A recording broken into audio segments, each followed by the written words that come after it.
And here is the timer. And here is the question. Sorry, I'm clumsy. Yes.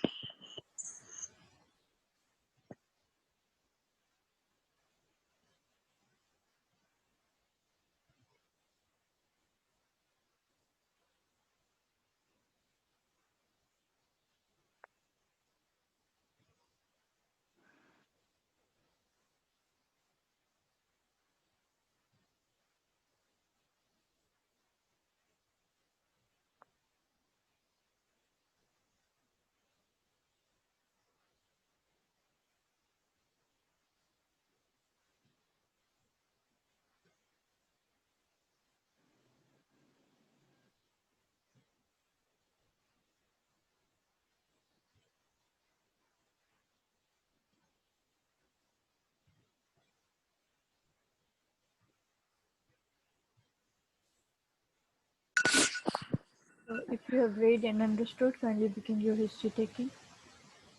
Yes, ma'am. Hello, I'm Dr. Farah, working as Senior House Officer. May I confirm your name and age, please?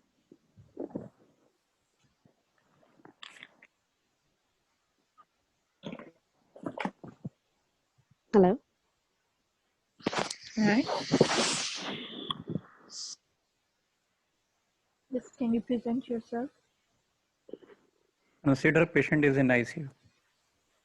Okay, begin. Sorry? Begin. Oh, should I start again? No.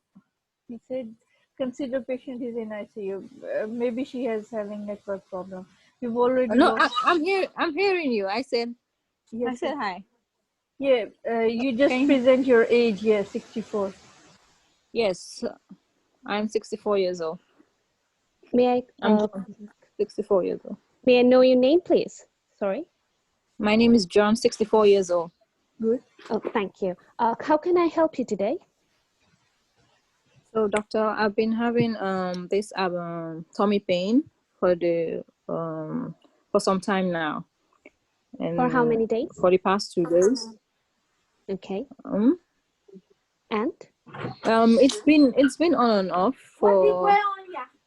It's been going on and off for the past let's say 6 months or so. Okay. So can you explain the site of the pain, please? Yes. So I have pain usually in the middle of my tummy, just around there. It goes everywhere sometimes. Do you have anything else, any problem other than tummy pain? Yes, doctor. I've heard like I've not been passing stool for the past 2 days, and then for the past 6 months, whenever I go to the washroom, I pass like blood, usually. Okay. So when did it started? I mean, how did it started? Does it started suddenly or gradually? I mean, the bleeding, rectal bleeding. I just saw the bleeding. Okay, so when did you notice it? Approximately 6 months now. Okay, so is it decreasing or increasing, or it comes or goes, or remains static? It's the same. It's the same, doctor. Okay, is there anything that make it worse, or is there anything that makes it better? Nothing much. Just that for the past 2 days I've been constipated, but it's still the same.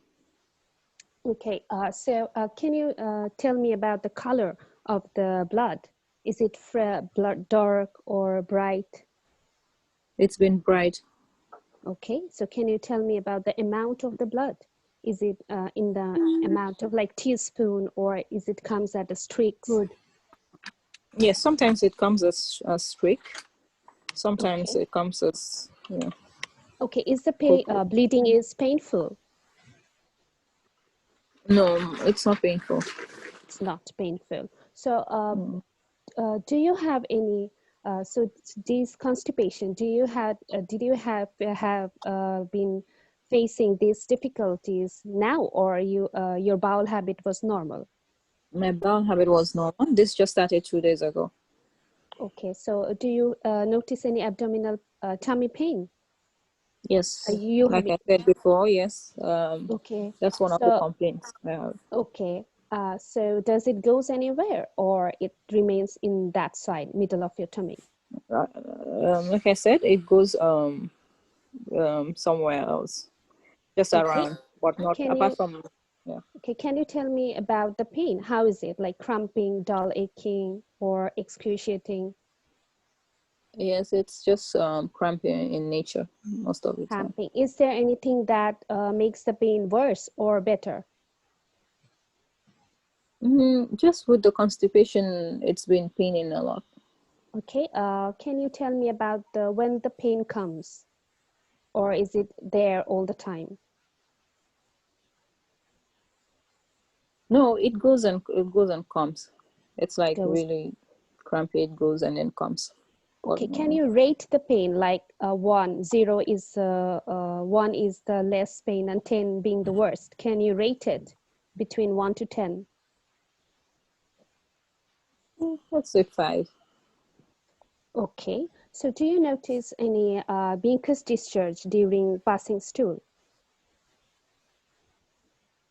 Notice what? Mucus, discharge of mucus. Discharge? Yes.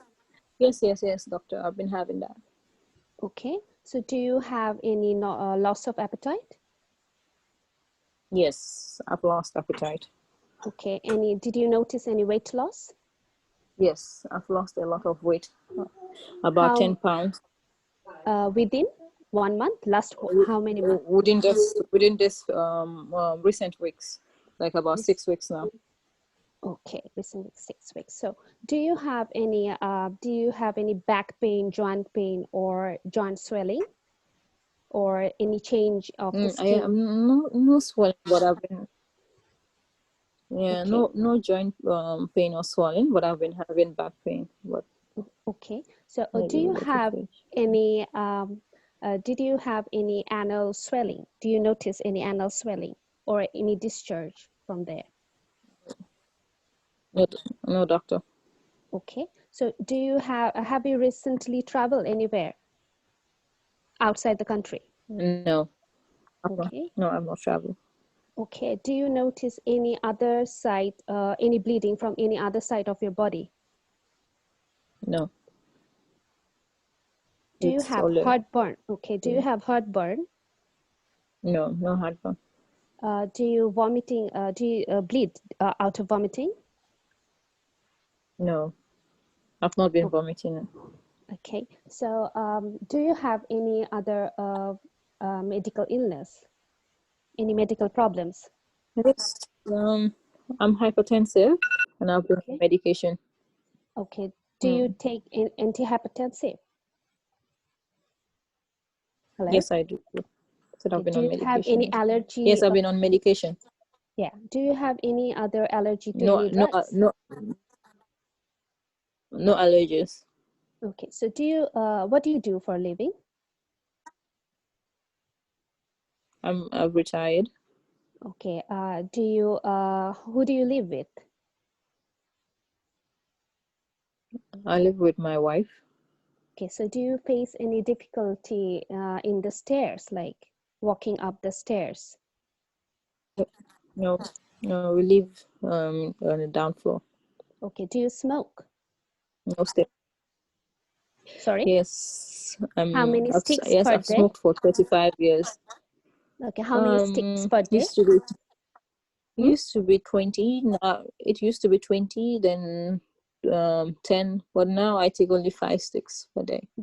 Do you drink alcohol? Occasionally. Occasionally. So what do you think about your symptoms? What is your problem? What do you think about your symptoms? Cause of your symptoms, yeah. I think I'm losing weight and then I'm losing blood. So I'm thinking maybe it might be cancer. So I don't know. I just want, yes, that's why I'm here, to know what's wrong. Okay, so any other of your family member is suffering from this kind of symptoms? No, no one. I'm the first person. So what are you most concerned about is that it could be a, sorry? Cancer. Okay. So do you have any shortness of breathing or chest pain or Yeah. any difficulty swallowing? No, I don't have any difficulty swallowing, but I've been having palpitation. It's like I feel like my heart is jumping.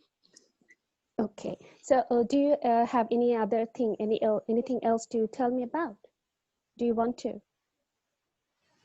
Do you want to tell me anything else? No, doctor, those are the things that I've been having, and I've been worried about it. Thinking that it's cancer, maybe. So I'm really worried about that. So I want to know what's wrong, and then if need be, to have the best or possible treatment, early treatment. Okay, thank you. Thank you so much. My pleasure. Right. Can you summarize your case now, please? Okay, Mr. John, 64 years of age, came to the order with having abdominal pain and constipation for last 2 days, which is the pain is middle side of his abdomen and radiating to there, and is not and relief after having defecation. And she also complains of the fresh rectal bleeding for last 6 months, which is which is in streaks, and it is progressively increasing, and there is no relieving or aggravating factors. She has she has also loss of appetite and and lost about 10 pounds of weight for recent last 6 weeks, and she has no manifestation of inflammatory bowel disease, no bleeding tendency, and no manifestation of the peptic ulcer disease and gastroenteritis. So what are your differential diagnoses? So my first differential diagnosis is carcinoma of colon. Okay, why? As she has loss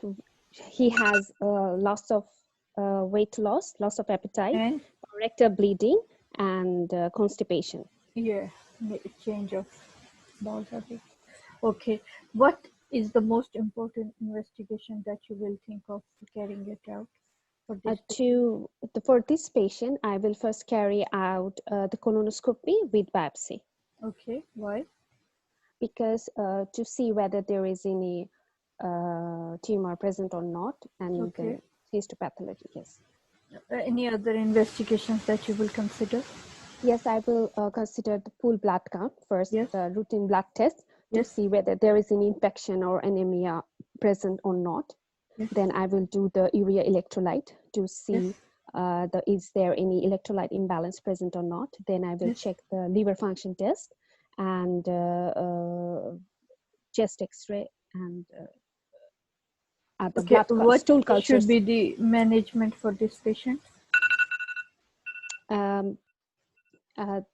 According to the first history examination, then investigation, then according to the result, we'll manage multidisciplinary team approach if it's CA colon.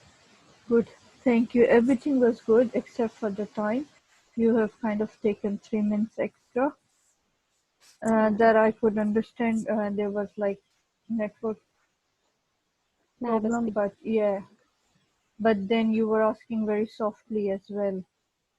Like you took your time to ask questions, but that took you 3 minutes, costed you 3 minutes. So maybe we can practice more and we have to like finish them within 6 minutes. Otherwise, like you covered everything. So it's good.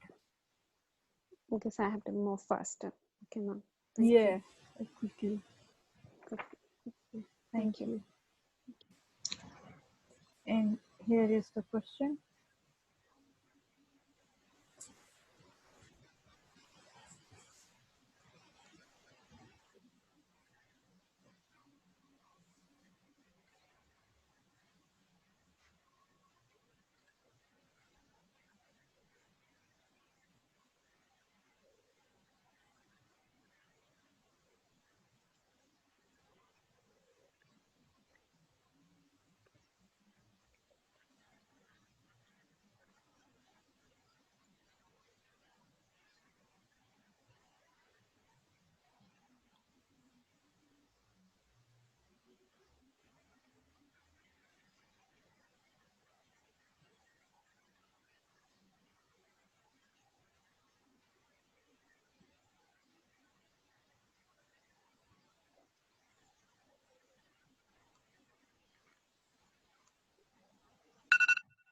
Right. So if you have read and understood, kindly tell me, how are you going to prioritize all three these patients for theatre Yeah, listing? ma'am.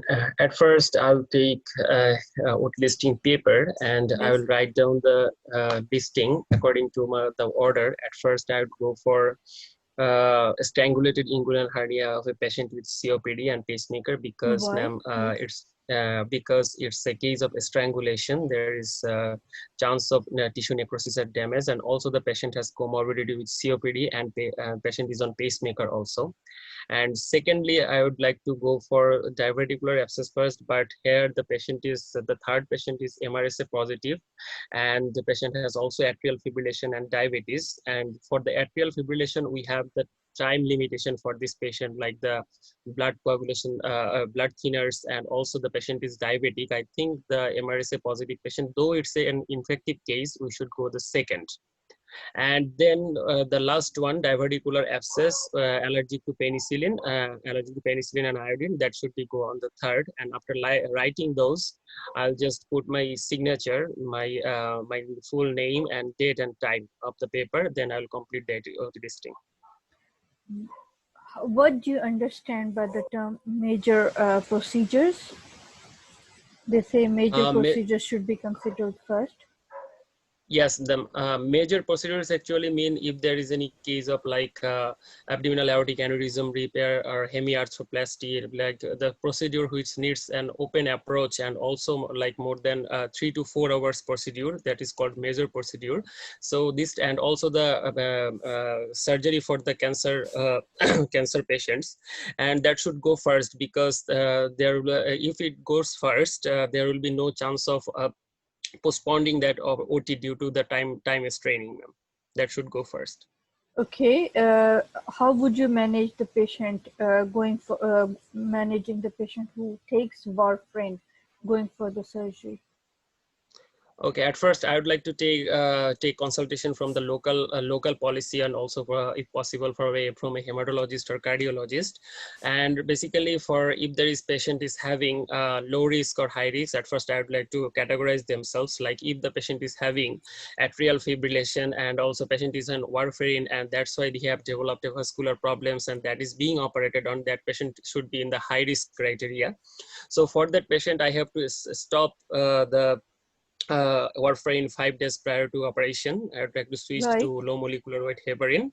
Yes. And I would like to give it at least 12 hours prior to OT day.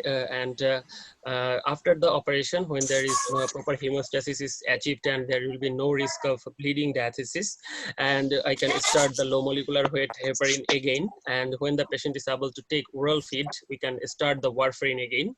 And then we'll just assess the action of the warfarin by checking the prothrombin time and INR level. When it is Good. within range, we can stop the low molecular weight heparin.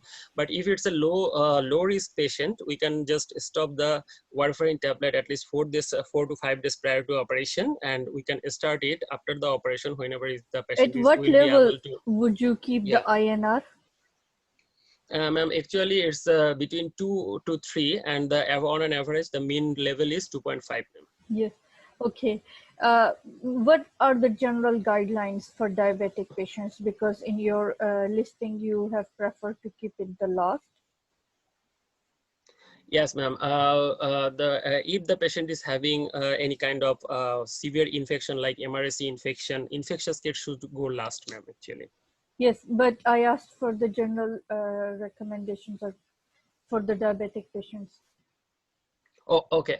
For general recommendation of the diabetic patient, actually, the patient should always get priority as a first case, and routine overnight admission for the patient is not necessary.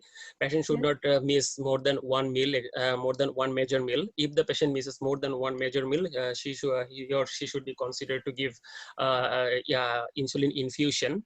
And also postoperatively adequate analgesia and antiemetic should be prescribed so that we can start the the previous food regimen as early as possible to prevent any state of hyperglycemia or hypoglycemia. And also about the fluid, the 0.45% 0.45% sodium chloride with potassium, or 5% DO with potassium, 0.15 or 0.3% potassium chloride is preferred for a diabetic patient.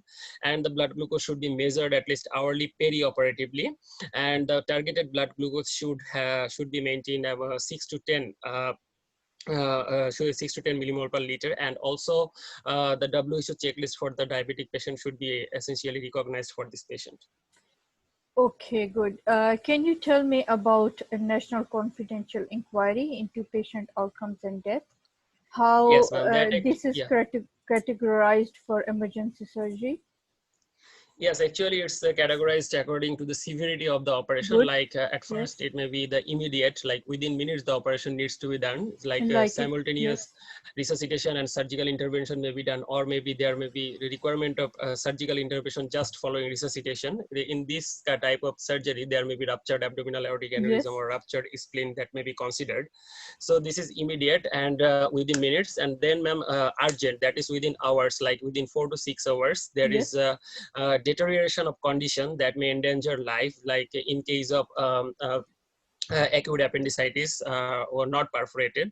But in case of normal perforation, we can consider laparotomy also in this case. And also if there is any open fracture that needs to be fixed as early as possible, in this case we can categorize this as urgent procedure. Then the third one is expedited, that is actually within days. And and in this case there may be deterioration of the normal elective condition, that cases may be considered. So they require early intervention, like in case of acute cholecystectomy. Okay, good. And in case of elective, the last one, and that is actually pre-planned surgery, and that can be done as a pre-elective basis, like hemiarthroplasty or abdominal aortic artery aneurysm repair. Good. Not ruptured one. It is normally said that patients with allergy to latex should be placed first in the list. Why have you considered this patient on number 2 for the list? Ma'am, actually the patient is allergic to penicillin here, not the latex, because for the latex actually there may be some latex dust in the theater, and also there may be many latex instrument in the theater. So that needs to be settled down for over a period of time. So in case of latex allergy, I would prefer the operation in the first. Okay, good. Can you please tell me, how can you reduce the risk for COPD patient? Because patient with COPD has higher risk for post-operative complications. Yes, post-operative. Yeah, yes. So how for post-operative patient, in case of COPD, there is 2.7 to 4.7 times increased risk of post-operative complication, like atelectasis, acute respiratory distress syndrome, or respiratory failure. So some measures can be taken, like and pre-operative cessation of smoking in case if the patient was a smoker, like 4 to 6 weeks would reduce this risk of this complication. And also post-operative early mobilization should be considered as early as possible. And I would also recommend the patient to check the baseline respiratory function prior to the operation, and take opinion from the GP or the respiratory physician. And I would also like to refer this patient to the physiotherapist to improve his breathing, to like deep breathing exercise, intermittent positive pressure ventilation exercise, or incentive spirometry, so that the breathing can be improved. And also post-operatively, I have to keep in mind that patient should be nursed in the propped up position, so that, and also adequate painkiller should be given, so that the diaphragm can't be splinted, so patient can take adequate respiration to expectorate the mucus secretion in the respiratory tract. This will prevent pneumonia to occur. Okay, very good. One last question. This number 2 patient is allergic to penicillin and iodine. What alternative would you think, or would you suggest for this patient? Ma'am, I can give the patient cefazolin and vancomycin. Okay, good. Very good. Thank you so much. And for iodine, ma'am, I can give the chlorhexidine-based skin preparation solution. Yes, good. Thank you so much. Welcome, ma'am. Okay, doctor. Yeah, Avda is actually writing some things. Sliding scale. Okay, Oh, MRSA, ma'am, okay. should always go last, but Last. here there is atrial fibrillation. We have always the time restriction, like we have stopped the blood thinners at least 12 hours prior to surgery. Okay, so if there is any delay for that surgery, I think that may hamper this patient condition. And the patient is also diabetic, so that's why I have taken the MRSA positive also, but still there is atrial fibrillation and the diabetes. I have kept the patient at the second, ma'am, actually. Otherwise I would go for this procedure definitely at last. Yeah. Yes. And yeah, atrial fibrillation causes emboli as well. So Yes, ma'am. very good. Okay. Right. Thank you. Yes, and here is the timer, and here is your question.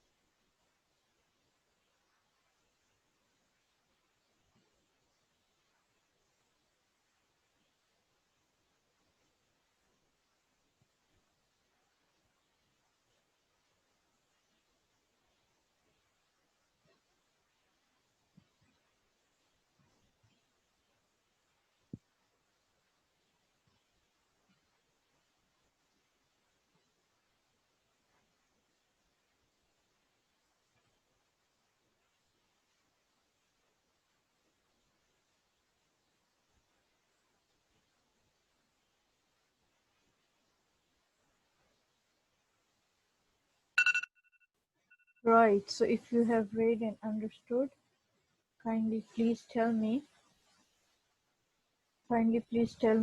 how what is the arterial supply to the ear? Supplied by the superficial temporal artery, Okay, which is branch of? the external carotid artery, Okay, any other branch supply?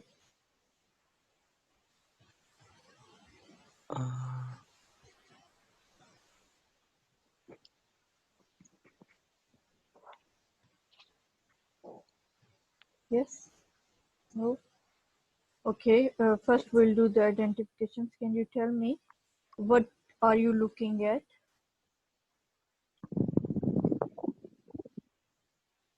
this is middle ear. Okay, can you please tell me the boundaries of the ear? Okay, there is superior and inferior. The superior is the tegment tympani of the middle cranial fossa, and posteriorly there is a sympon separated from the mastoid antrum. Yes. Anteriorly there is sympon separated from the internal carotid artery. Superior there is two openings for the eustachian tube. Okay. And inferiorly there is the thin bone separated from the superior part of the internal jugular vein. Okay. Laterally, yes. there is the lateral wall of the middle ear. Laterally, there is the temporal membrane, and medially the lateral wall of the middle inner ear. Okay. Can you please tell me this patient presented with otalgia? Why? Can you please tell me how the infection spreads to middle ear? Through the eustachian tube, yes, which is connected from the pharynx and the middle ear. Okay. And how the ear infection reaches or crosses the skull? Either through the tegment tympani, direct erosion of the tegment tympani, or through the mastoid antrum. Okay, good. Can you please tell me what are the surface lining or epithelium of the ear? Or the tympanic membrane, the inner lining? I don't know, maybe columnar epithelium. Yes, simple cuboidal epithelium covers the inner aspect of the tympanic membrane. Okay, can you please tell me what do you understand by the term Ramsay-Hunt syndrome? Ramsay-Hunt I don't know. Okay. Can we identify some of the things here? What this blue thing is? Would you be able to? It's number 18. 18. It's part of jugular bulb, it says. What is jugular bulb? Superior bulb. It's part of the internal jugular vein. Okay. What is this 21?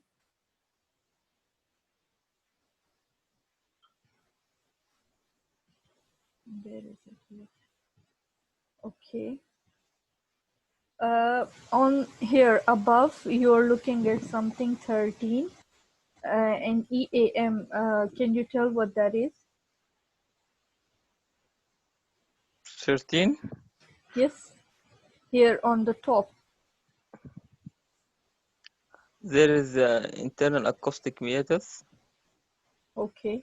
What is this red, which is marked number 8? Internal carotid artery. Middleman. Okay.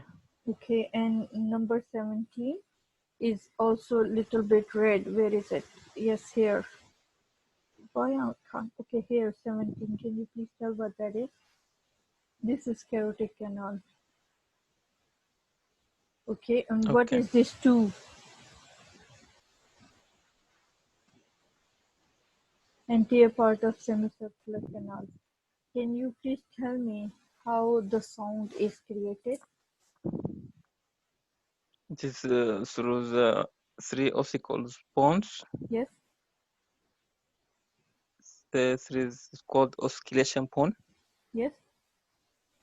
And also there is a stapedius muscle and the stylo muscles. Yes.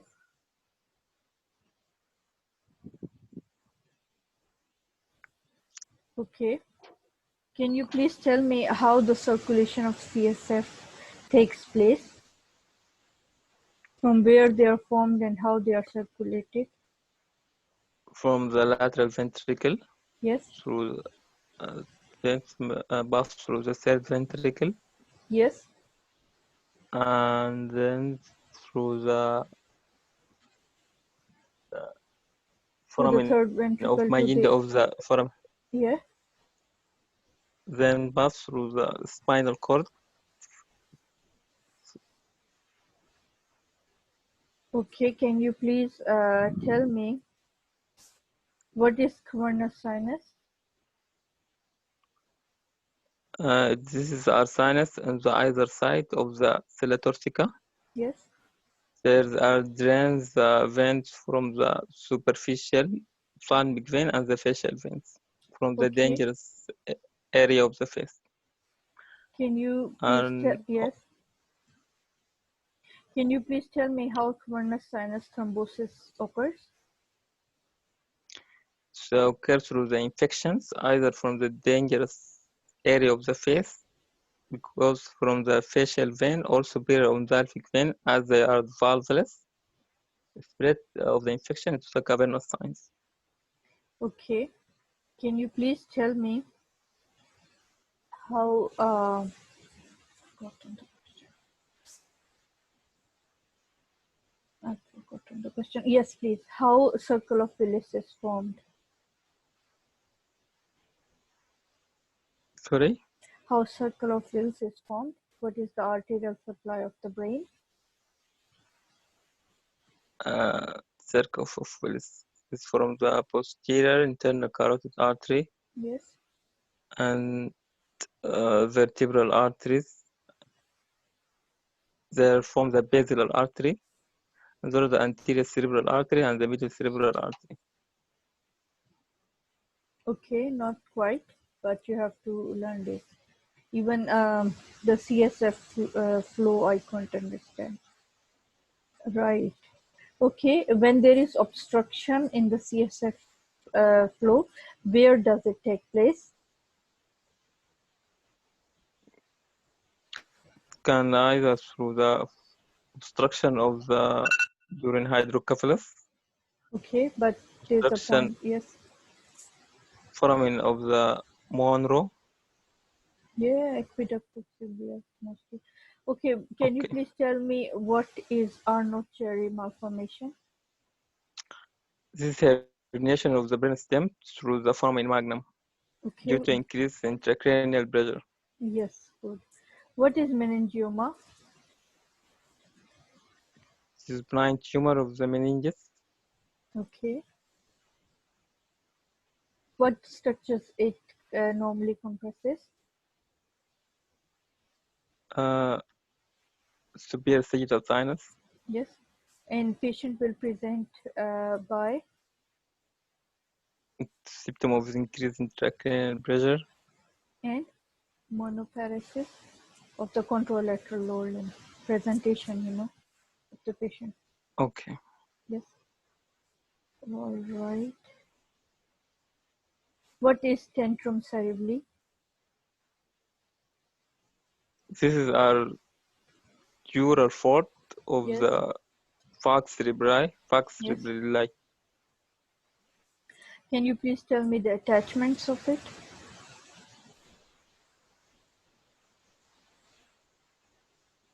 I don't know. Okay. And a false localizing sign, what do you understand by that?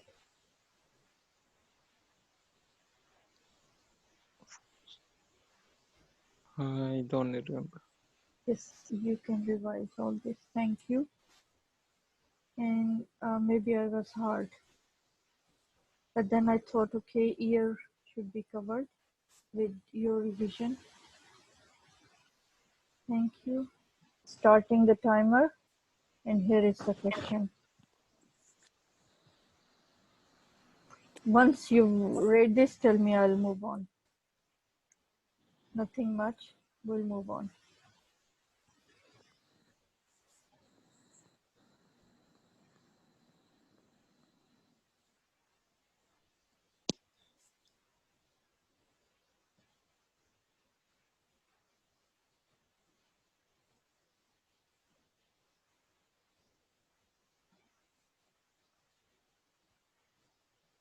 Yes, next. Yes, ma'am. Hold on. Hold on. Oh, okay, sorry. Okay. Yes. Okay. Sorry. Yes.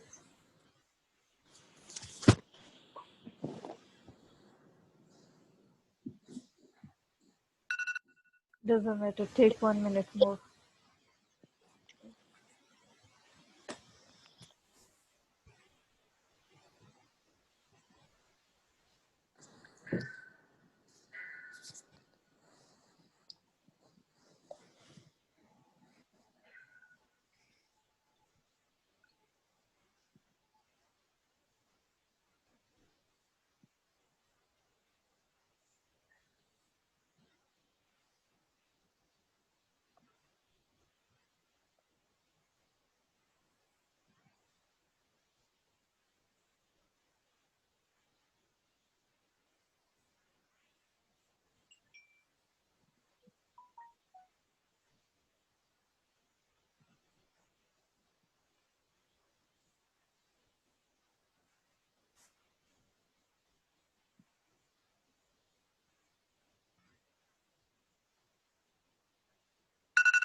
Right. If you have read and understood, kindly begin your station.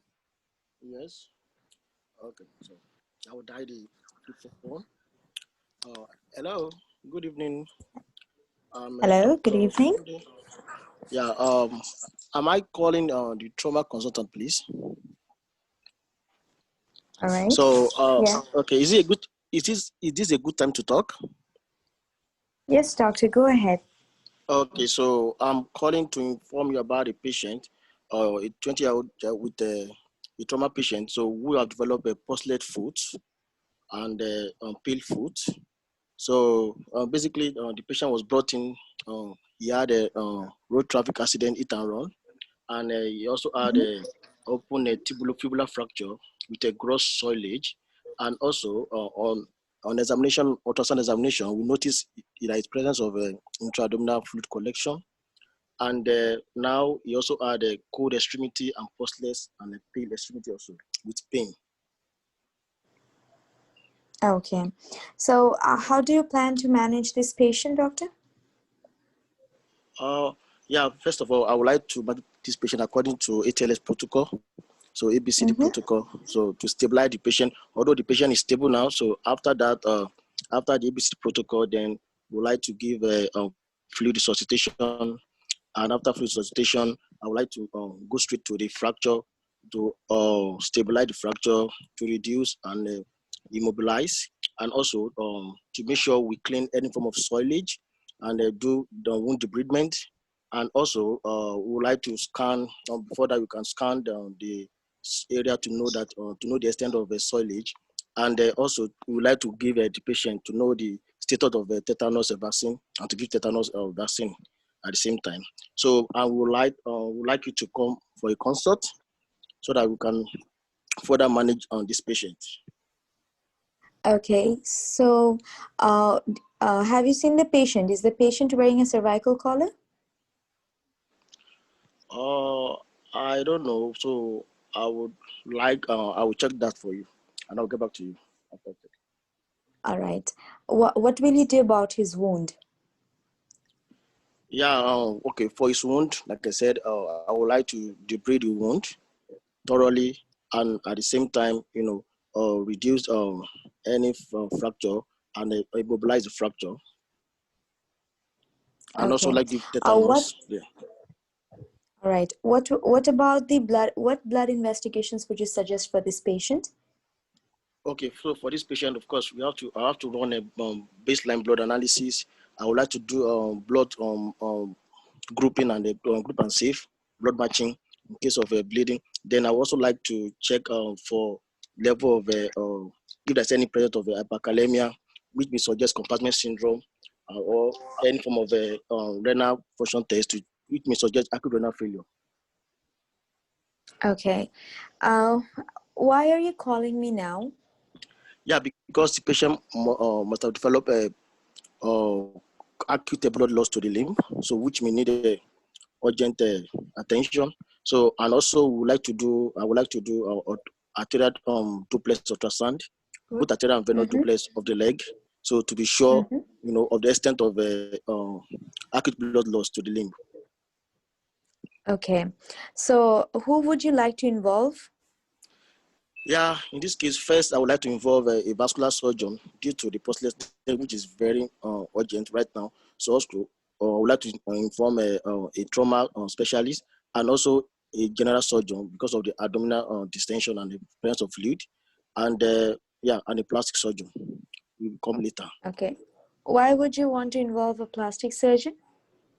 Yeah, because this wound, the wound is the extent of a wound soilage after the reconstruction. So I will need a plastic surgeon to determine whether the patient will need a extensive plastic surgery for proper reconstruction after the patient is being stable and all is done. Okay, so why do you think the general surgeon has asked for an ultrasonography of the abdomen? Yeah, because on examination of the patient, there was some bruises on the flank and abdominal distension and presence of pain in abdomen. So that suggests maybe intraabdominal collection and possible. Okay, in that case, bleeding. what would be your management? Yeah, of course, after the first ultrasound, so if there is presence of intraabdominal collection and bleeding, of course, the patient will need an emergency laparotomy. Okay, emergency laparotomy. All right. Okay. Do you think the patient seems dehydrated?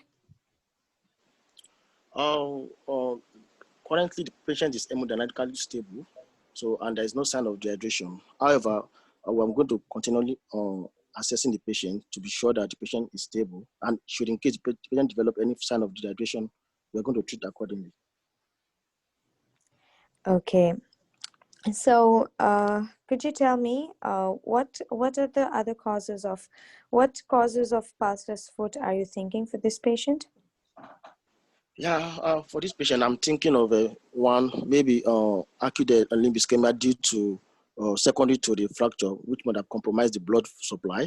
Then two, this is a polytrauma case. There might be presence of a compartment syndrome. So, and those are the major causes that I'm thinking. So, all right.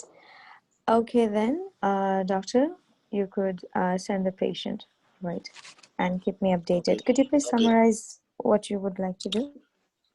Yeah, okay. Again, so like I said, I'm going to manage the patient according to ATLS protocol to stabilize the patient. And also I'm going to administer fluid for the patient. We're going to take blood sample for cross-match and also for baseline blood analysis. And at the same time, we're going to proceed on doing a arterial Doppler examination for the patient. And then we need the urgent referral of patient for specialists for surgery. And also we are going to do abdominal Doppler ultrasound to be sure to exclude the intra-abdominal bleeding. And we are going to, I'm going to just do the debridement of the wound, fix and stabilize the fracture, and take the patient to the theater immediately. Oh, and okay. And also I'm going to ask for the consultation of the general surgeon, plastic surgeon, and the vascular surgeon also. Okay, all right then. Okay, thank you, doctor. Still Thank you, sir, have for the time. 50 seconds. Good. What more he could have asked or could have discussed?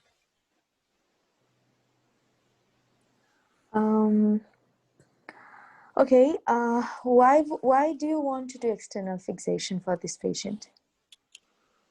Okay, what is the advantage of external fixation? Yeah, because right now the patient is having an extensive wound, solid wound and an open wound. So we want to fix the patient so that in order to avoid infection, and in order to be able to allow the wound to heal and the swelling and the inflammation to settle before, we can do proper surgery. Okay, good. Now, all right then. All right, good, excellent, both of you. I don't know if I answered the last question very well because I wasn't sure of the answer. Yeah, I think so. Actually, the answer is like whenever you do an external fixation or fixation of any fracture, it will give you enough view that you can see the degree of injury, degree of extent of injury, and also it will give you enough vision to do the secondary intervention to repair that. Yeah, these 2 points. Okay, thank you. Yeah. Thank you. Good, both of you. Yeah, that was about informing about the patient, not about sending over the patient. Good. Otherwise, yeah. Good, excellent. No one. You'll do it yourself. Okay. Timer I've started, and here is the question.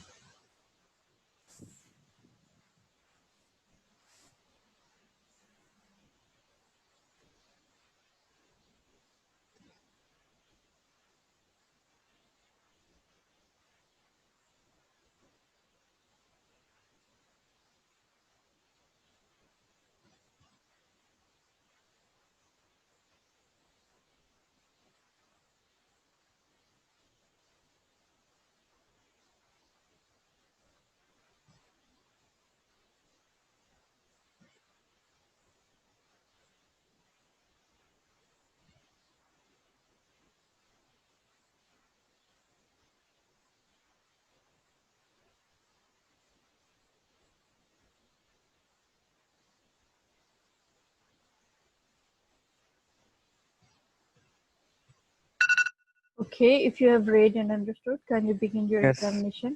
Hi, I'm Dr. Nadim, one of the surgical candidates. May I please confirm your name and age? After that, yes, you'll wash your hands. After that, I will wash my hand and ask the patient that I'll need to look at your tummy, for which I will need exposure. So if you need a chaperone, please tell me in time. Okay. So I will arrange for a chaperone. And after that, I'll also say that I'll look, feel, and do some special tests on your tummy. And if you have any pain, just tell me beforehand. And even during examination, if you feel uncomfortable, just stop me. Is that okay? After that, I'll look at the shape of the tummy for any pulsatility or any distension, and the breathing rate of the patient and the look of the patient. Yes. After that, any scar, any scar and any skin discoloration or distended veins. Yes. And after that, I'll make the patient cough and also come closer on the right side to see the hernial orifices. After that, on both sides. Yes. Yes, on both sides. After that, I'll quickly look into the mouth, opening the mouth, and looking on the face for xanthelasma and also eyes, and at the pulse. After that, pulse, the radial pulse. After that, I'll gently palpate the abdomen, superficial palpation, looking at the face of the patient and asking for any pain. After that, doing the deep palpation or looking any vestromegaly. And after that, the allotment of the kidneys and look for the liver span and the splenic span if they are enlarged. And while doing all these things, looking at the face of the patient and asking if there is any discomfort. After that, I'll percuss. I will look for shifting dullness. For that, I will start from the middle line towards the periphery or lateral aspect. And then if there is some dullness noted, then I will tell the patient to take a lean towards me or change the position. And I'll again percuss to see if the dullness has gone, shifted. So this will be positive if it is shifted. If not, then it is not even needed. After that, I will look for any bladder dullness if it is full, or and then will come for auscultation for the bowel sounds and also the aortic bruit and renal area bruit and iliac artery bruits. After that, I'll ask the examiners that I'll need to complete my examination by doing digital rectal examination and the inguinal region examination. And then we'll also look for any presacral or pretibial edema. And after that, we'll thank the patient, cover the patient, help him in taking on the shirt, and then thank him again. And wash your hands. And wash my hands. Yes. Okay, can you please present your case? We still have 2 minutes. Okay, if anything was positive. So yes. Even okay, according to this. Diverticulitis case will come, what would you find positive? Okay. I have examined this patient, this lady, with complaint of pain, tenderness in the left iliac region, and left iliac region, and poor bowel sounds. Rest of the examination was normal. There was no estromegaly, and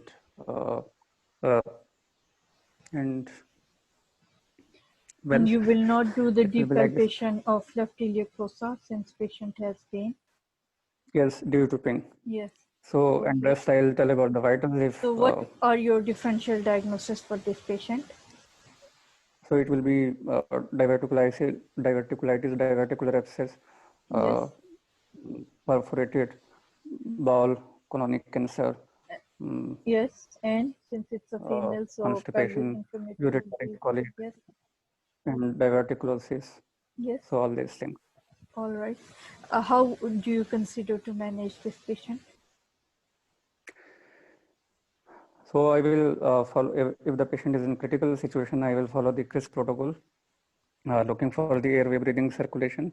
And after managing that, I'll look for a PUV system for looking the debility, neurological debility of the patient. And side by side, I will deal with all the issues.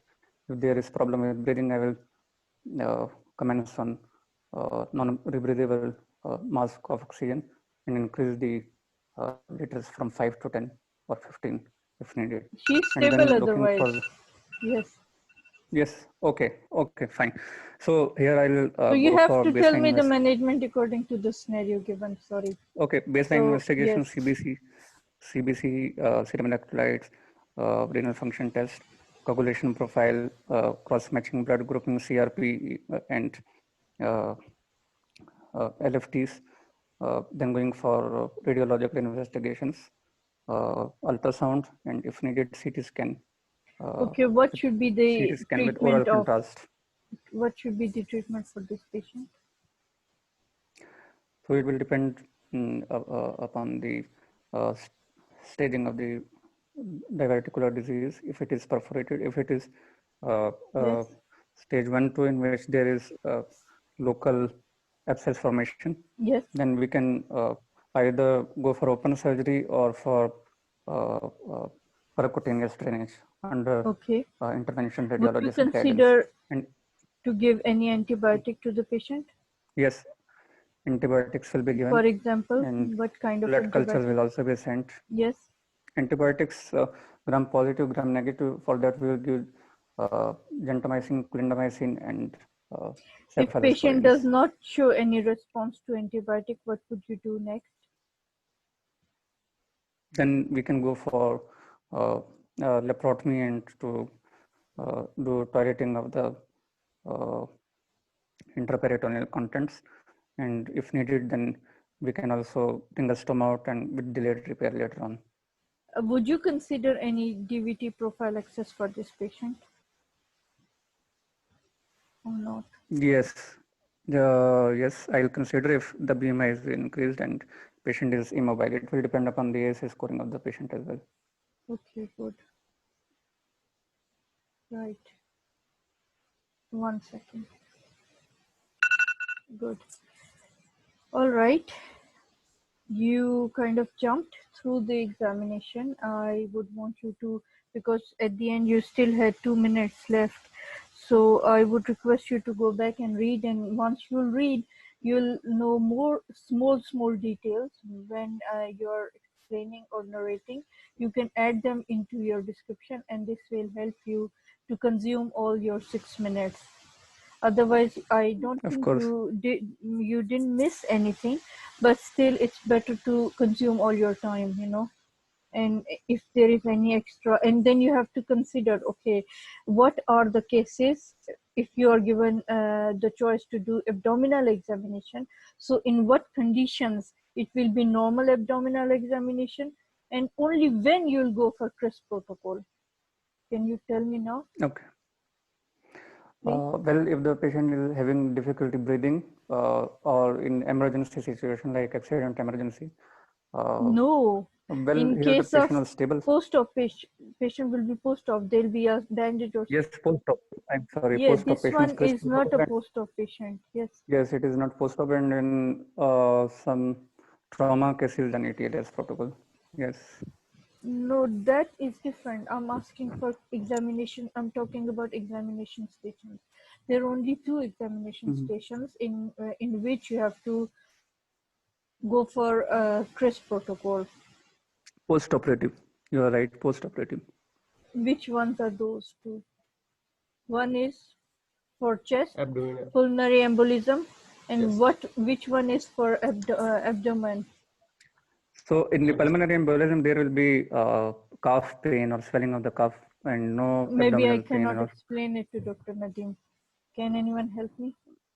Anastomotic leak. Very good. Yes. Yeah. Dr. Sirdat Murali. Yes. Yes, and in the abdominal case or surgery case, there will be some signs of abdominal tenderness or yes, and patient will be post-operative, and there'll be a suspicion of an stomatic leak. There will be dressing or drain. Yeah, they'll be dressing on abdomen, and you can ask the patient to remove the dressing, but examiner will tell you to consider, so you will not do it. But in this one, there was no surgery mentioned. It was just the patient who just came in with the pain. So it was just the abdominal examination, simple abdominal examination. And there are only 4 we discussed yesterday. There'll be acute cholecystitis, acute appendicitis, acute pancreatitis, and this one, acute diverticulitis. And the 5th one will be paraumbilical hernia that we did recently. So I thought maybe we are doing these abdominal examinations recently, so it would be interesting and easy for you to come in the with them, hopefully.